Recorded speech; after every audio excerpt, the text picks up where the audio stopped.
favorite player was Michael Jordan. Yeah. My dad's from Chicago. We were huge Bulls fans. We're going to play the Bulls for the championship. Michael Jordan just has some more help. I'm just as good as him. They look at me like I'm crazy. I was left speechless. The only thing I knew in that moment was that Jordan was the GOAT. Future generations will never come close to what we were witnessing. When a young Larry Bird is left speechless, you know you've just witnessed something unforgettable.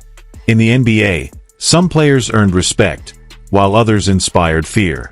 Michael Jordan commanded both every time he stepped on the court. From the very beginning, there was something different about him. The way he looked at you like he already knew what was going to happen, and you still couldn't stop it. This isn't a story about stats or championships. It's about the way the greatest players in the world talk about him. Their words aren't just admiration, they're acknowledgement of impact. Jordan changed how opponents prepared, how coaches designed their strategies, and how the game itself evolved. Not because he tried to force change, but because his presence demanded it. The league had to adapt simply because Michael Jordan existed. That's not hype. That's the truth from the people who were there.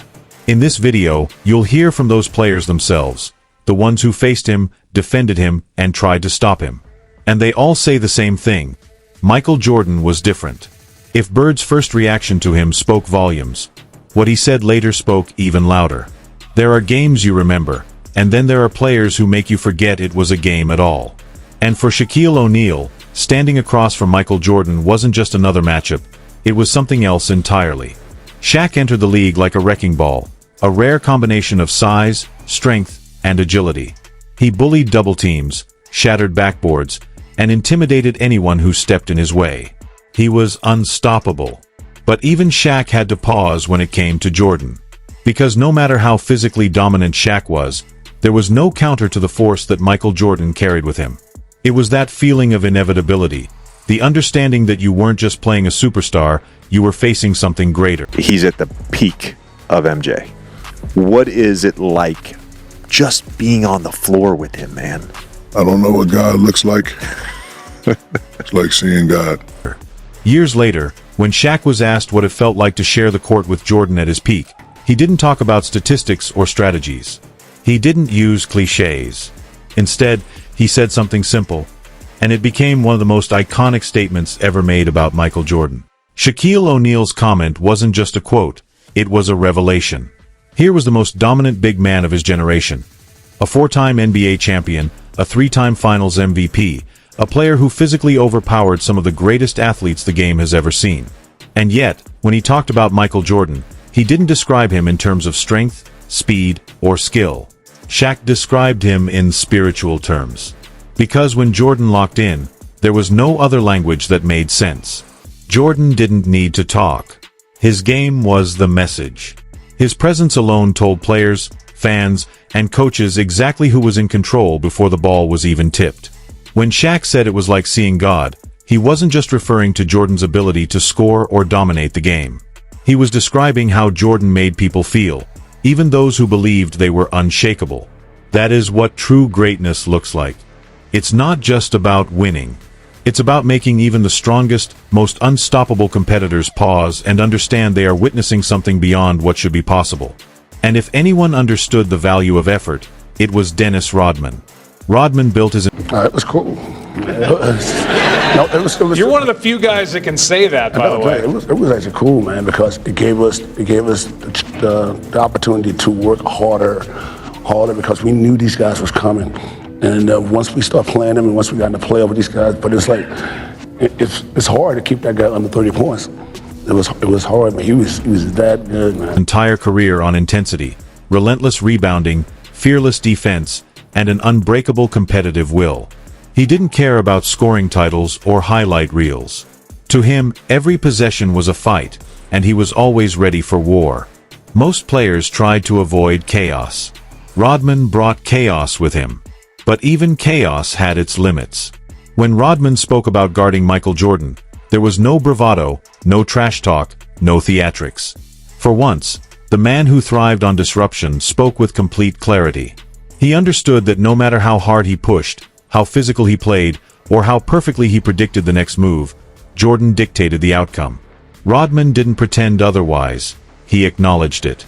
Because like Shaq, like Bird, like every legend who faced him, he knew. Michael Jordan wasn't just another player. He was the challenge every great measured themselves against.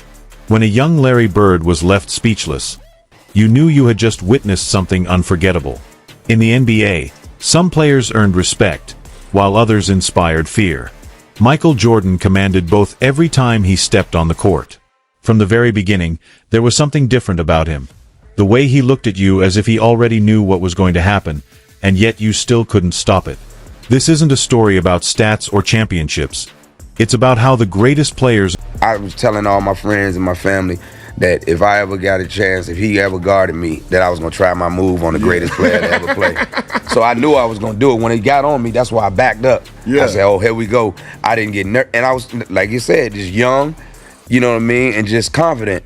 So my heart won't thumping or nothing like that. I won't, you know what I mean? I did it like I would do it any other time. In the world talk about him. Their words aren't just admiration, they're acknowledgement of his impact.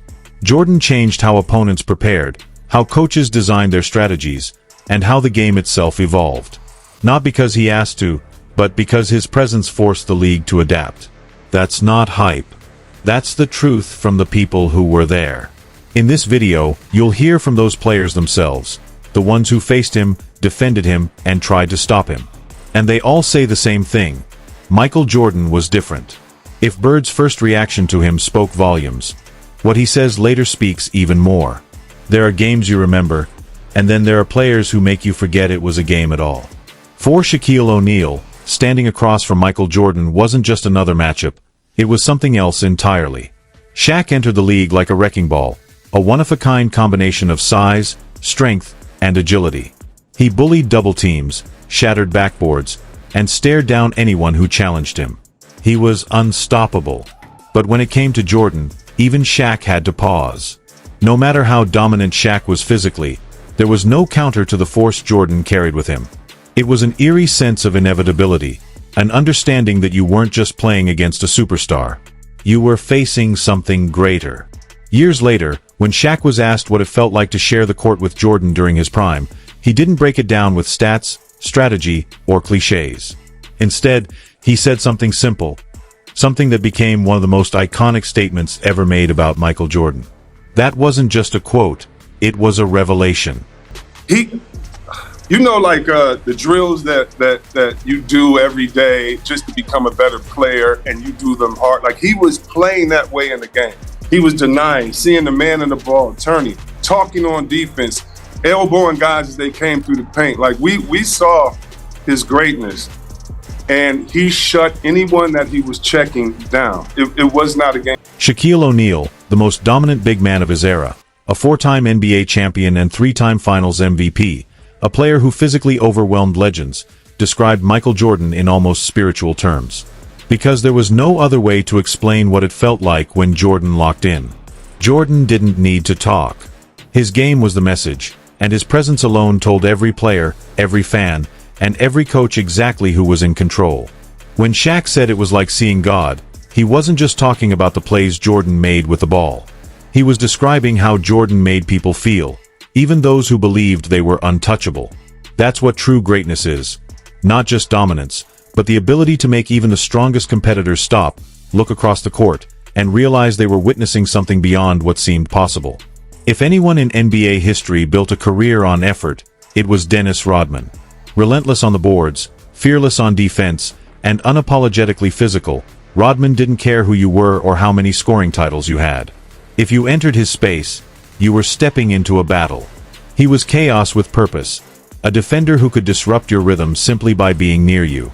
But even chaos had You know, when you think about playing with MJ, it's nerve-wracking because he demands excellence. And but just getting him the basketball in the right place and let him do his thing with the tongue out and everything. You know, the tongue way out. Boundaries. When it came to Michael Jordan, Rodman never fooled himself about who truly dictated the game. In a rare moment of quiet honesty, without the bravado or typical soundbites, Rodman was asked what it was like trying to contain MJ. And instead of trash talk, he answered with truth. Coming from Dennis Rodman, that was as close to a bow as anyone was going to get. This is a man who guarded Karl Malone, boxed out Shaquille O'Neal, and played psychological games with some of the greatest scorers in NBA history. Yet Michael Jordan made him feel something different. Not fear, but inevitability. Rodman didn't dress it up. He understood that you could bring your best effort, play your most physical defense, stay locked in every possession, and Jordan would still find a way. He would rise into that flawless mid-range pull-up, glide into a fadeaway, or slip past with a first step that didn't even look fast until it was already too late. Guarding Michael Jordan wasn't about stopping him. It was about surviving him. Rodman never gave respect lightly, and when he admitted that just keeping Jordan under 30 points was an accomplishment, he wasn't simply praising skill. He was stating reality. Jordan was going to get his points. The only real question was how long you could delay them. My favorite player was Michael Jordan. My dad's from Chicago. We were huge Bulls fans. And so I remember being 10 years old and being in Monaco. And I went to the game, the Dream Team. They played France for a friendly game before going to Barcelona for Olympics. And I was one of those kids who will go down and go watch it. France lost by 50, but you know, That's not bad. And so I was just super excited to see my idol. And that's why I wear the number 9, because of Michael Jordan. He took the game away. Some matchups in basketball feel like destiny. Moments where greatness meets greatness and the entire arena seems to hold its breath. For Allen Iverson, fearless and unapologetic, facing Michael Jordan wasn't just another challenge. It was a personal promise he had made to himself long before he ever reached the NBA. He had imagined this moment for years. And when the time finally came, when Jordan stood directly in front of him, Iverson didn't hesitate. He didn't look nervous, and he didn't back down. He did exactly what he had always believed he would do.